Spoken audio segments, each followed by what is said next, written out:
जब हम electric potential outside calculate करेंगे, it will be same as for spherical shell. Surface पे करेंगे, it will be same as spherical shell. Inside थोड़ा सा डिफरेंस आ जाता है. अभी देख लिया कॉपी में करके. अब हम इसको करते हैं इनसाइड वाला कैसे करना है. देखो कैसे करेंगे. वी नो कि इलेक्ट्रिक पोटेंशियल को कैलकुलेट करने का एक फॉर्मूला हमें पता है, ये वाला. यहाँ पर इलेक्ट्रिक पोटेंशियल कहाँ से कहाँ, हम उस चार्ज को इन्फिनिटी से एक्स पर लेकर आए, एक्स पर, x, so infinity to x. अब इलेक्ट्रिक फील्ड का फॉर्मूला क्या रखें. यहाँ आप इलेक्ट्रिक फील्ड का फॉर्मूला रख ही नहीं सकते हो. क्यों? बिकॉज इलेक्ट्रिक फील्ड जो है ना वो वेरी करेगी. आउटसाइड सेम रहेगी आर स्क्वायर का फंक्शन, लेकिन इनसाइड इलेक्ट्रिक फील्ड ये वाली हो जाएगी जो एक्स पर डायरेक्ट डिपेंड करेगी. आउटसाइड क्या है, सरफेस पे क्या है, आउटसाइड से सरफेस तक इनवर्स स्क्वायर, लेकिन सरफेस के अंदर क्या है, डायरेक्ट डिपेंड. तो कैसे, कौन सा फॉर्मूला रखें? नहीं रख सकते. वैसे में दो पार्ट में ब्रेक करना पड़ेगा. तो दो पार्ट में ब्रेक कर लेते हैं इसको. कहाँ से कहाँ, infinity to surface. Second, infinity to surface E D R plus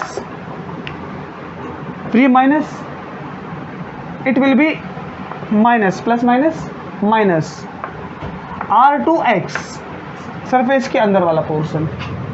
क्योंकि इलेक्ट्रिक फील्ड वेरी कर रही है ना, एक बार इनवर्स स्क्वायर में फिर एक बार एक्स पर, इसने ब्रेक किया, वरना नहीं करता ना ब्रेक, वरना ब्रेक करने की नीड नहीं थी इसको. ये इनवर्स स्क्वायर में भी वेरी कर रही है और एक्स में भी वेरी कर रही है, डायरेक्ट भी इनवर्स भी. इसे दो पार्ट में. ये कौन सा वाला है, इनवर्स स्क्वायर वाला, क्योंकि ये आउटसाइड है, आउटसाइड. और ये कौन सा है, इनसाइड, इसलिए दो पार्ट में आ जाएगा. So E D are.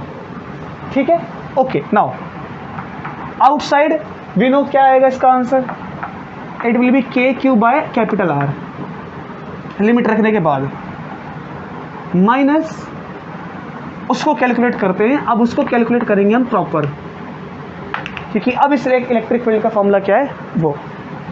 So it is के, बिकॉज 1/4πε के बन जाएगा q this x divided by r cube.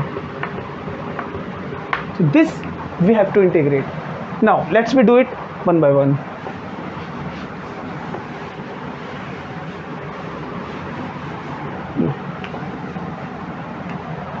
KQ by R, it is same minus this KQR cube constant,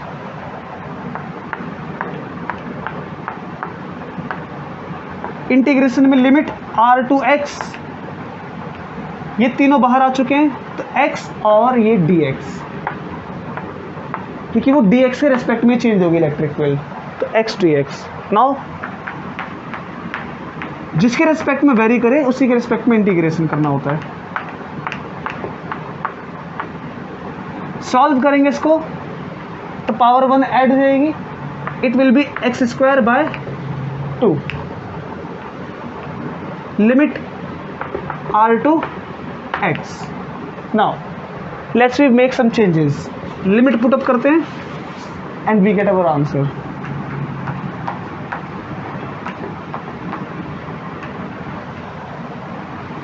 minus k Q by r cube, limit put up करेंगे x की जगह पे x, so it will be x square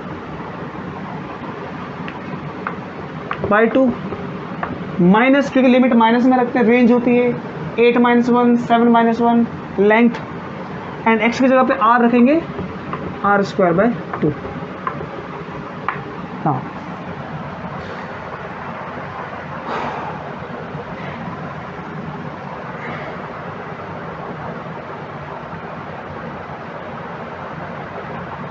is it okay? ठीक है यहाँ तक. अब इनकी कैलकुलेशन को हम करते हैं आगे सॉल्व. देखो कैसे करेंगे.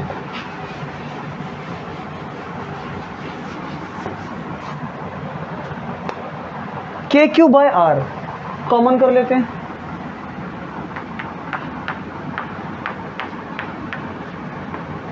अंदर क्या बचेगा 1 माइनस 1/r²। इन दोनों में 2 कॉमन है, 1/2r²। यहां क्या बचेगा x² माइनस r²। एक एक करके अगर मल्टीप्लाई करें, देखो हम इसकी मल्टीप्लाई पूरे की इससे भी कर सकते थे, इससे भी कर सकते थे, तो अभी कर देते मल्टीप्लाई, इसके इससे भी, इसके इससे भी। ब्रैकेट के बाहर देखो, आपको बताता हूं मैं, जैसे कि अगर मानो 2 है, ये अंदर a प्लस बी है, तो क्या करते हैं 2 की मल्टीप्लाई a से भी b से भी, 2a प्लस 2b, है ना। The same we will do for here.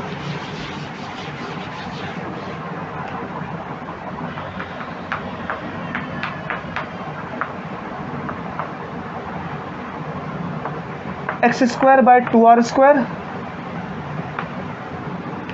x² से मल्टीप्लाई किया, minus minus plus r² upon में 2r², you know r² then r² cancel out and we will get 1/2।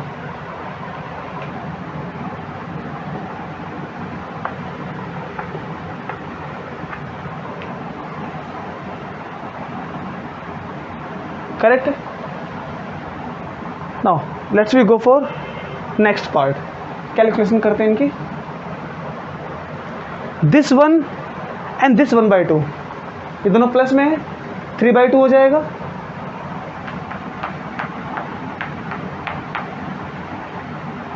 One plus 1/2, देखो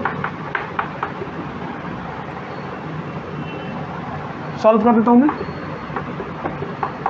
2 1 2 plus 3, 3/2। So I will write it here, 3/2 minus x² by 2r²। Calculation अगर mistake हो तो उसको ठीक कर लेना आप, क्योंकि मैंने बाकी सब मिटा दिया, तो मैं आगे देख नहीं सकता कि पीछे क्या मिस्टेक है। आप देखते रहो यहाँ पर, अगर हुई तो वीडियो में मैं देख लूँगा क्या है, बट अभी तक तो मुझे ठीक ही लग रहा है, इससे मैं और आगे करता हूँ इसको।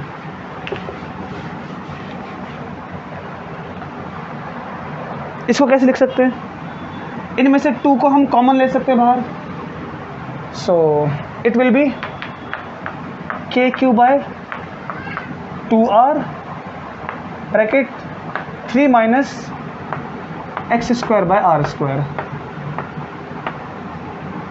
Correct. And this is final. Okay, so electric potential inside ये होने चाहिए।